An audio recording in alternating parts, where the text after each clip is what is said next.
Bonjour Milou, un grand merci d'avoir accepté l'invitation de la Fringale culturelle. Tout le plaisir est pour moi. C'est vraiment un grand plaisir de vous rencontrer. Vous vivez à Marseille. Oui, Vous êtes venu Marseille. donc à Paris nous voir pour nous parler de votre livre disponible aux éditions Robert Laffont en librairie qui s'appelle Truand. Vous parlez de vos 50 ans dans le milieu corso-marseillais. Alors vous avez un sacré CV, j'ai envie de dire. Oui, oui, là. Et vous êtes là pour nous parler de ce CV. Pourquoi vous avez voulu écrire ce livre? Alors c'est une question récurrente, hein. Je pense qu'elle n'est pas originale, mais je pense qu'il y a vraiment une vraie raison pour passer le pas. Le jour où je suis sorti de prison, j'ai attendu un peu, un laps de temps. C'est-à-dire il y a en 2007, 2008. Là. Et donc je me suis posé. Et une fois que je me suis posé, j'ai réfléchi. Et je voyais plus d'issue pour continuer, ne serait-ce que même des trucs, même des délits légers, quoi. J'ai dit, il faut tout arrêter. Voilà, stop et fin, on arrête. Et je me suis, et puis j'ai regardé en arrière. J'ai regardé ma vie et qu'est-ce que j'avais fait de cette vie-là. Et là, j'ai décidé de faire un livre. Et je suis pas mécontent de l'avoir fait parce que ça m'a apporté quelque chose c'est un témoignage. Tout est vrai dans le livre. Il n'y a pas de...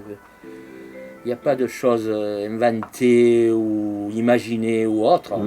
C'est un témoignage. Voilà. Alors la réalité dépasse totalement la fiction, j'ai envie de dire, dans votre témoignage. Parce que si on avait raconté ça dans un film, on serait dit, bon bah les scénaristes se font plaisir, c'est du cinéma. Mais finalement, je trouve que la réalité, elle est encore plus forte que ce qu'on peut voir dans les films. Vous êtes d'accord avec cette remarque? J'arrive pas à me rendre bien compte autant que vous, aussi comme vous. Mais c'est vrai qu'il y a certaines situations, certaines affaires qui se sont faites, où quelque part, je me dis, j'ai l'impression, des fois, ça m'arrive, que c'est un autre qui a fait ça, que c'est pas moi. Ça rejoint à côté c'est un peu à côté là, de ce que vous venez de dire. Et c'est vrai, quelquefois. Maintenant, le reste du temps, je suis un bandit, hein, voilà. Voilà, c'est très clair, c'est marqué sur le bouquin, c'est le titre du livre, Truand. Ça vous fait sourire, vous avez raison, parce que c'est une forme. Quand je vous vois sourire, moi j'ai qu'une chose à vous dire, bien sûr, vous avez raison, parce que vous assumez ce que vous avez fait. Bien Et sûr. ça, c'est quand même une grande force. Bien on doit vous reconnaître. Mais ça serait hypocrite de ma part de biaiser ou de mentir ou de dire les choses à moitié. Pourquoi j'assumerais pas? Pourquoi certains flics haut placés me respectent. Certains magistrats haut placés me respectent. Et ils savent ma vie. Ils savent que je ne suis pas un enfant de cœur. Ils savent que je ne suis pas un perdreau de l'année. Mais ils me respectent. Maintenant, je ne vous dis pas que j'ai quelques regrets d'avoir mené cette vie. J'ai véritablement quelques regrets.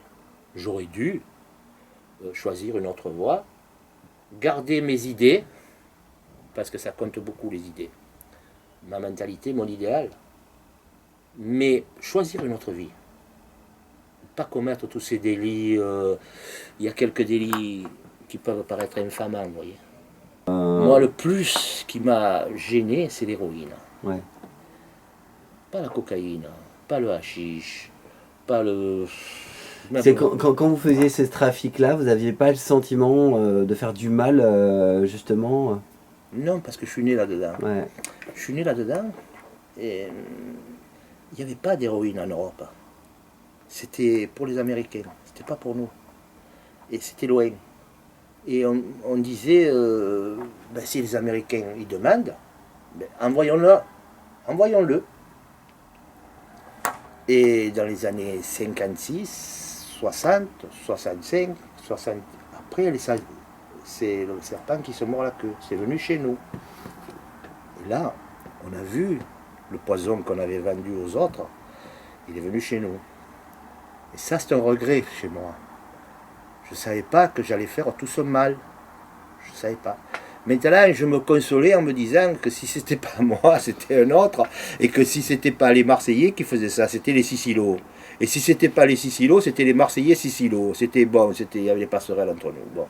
Donc, comme on était plusieurs à faire ça, j'ai dit, eh ben, pourquoi pas, faisons-le, continuons.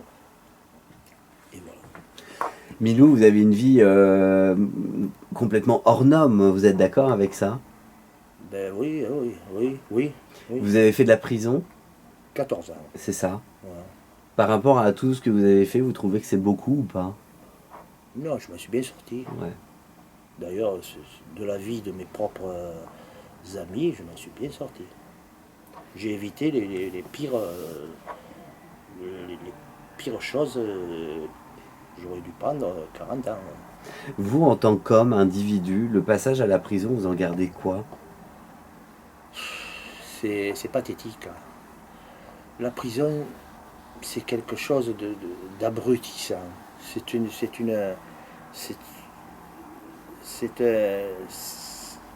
quelque chose c'est pas humain, la prison. C'est pas un homme, on le met pas en prison.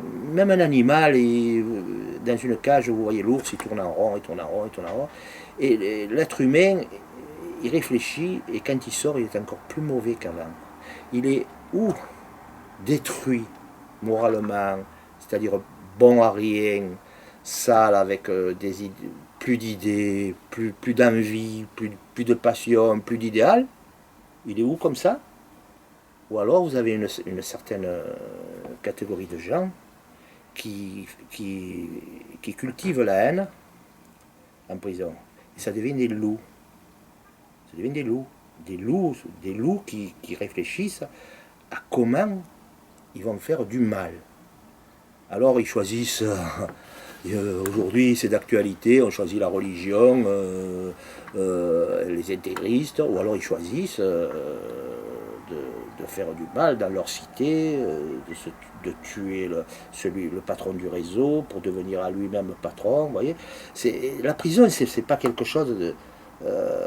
ça manque de psy en prison. Ouais.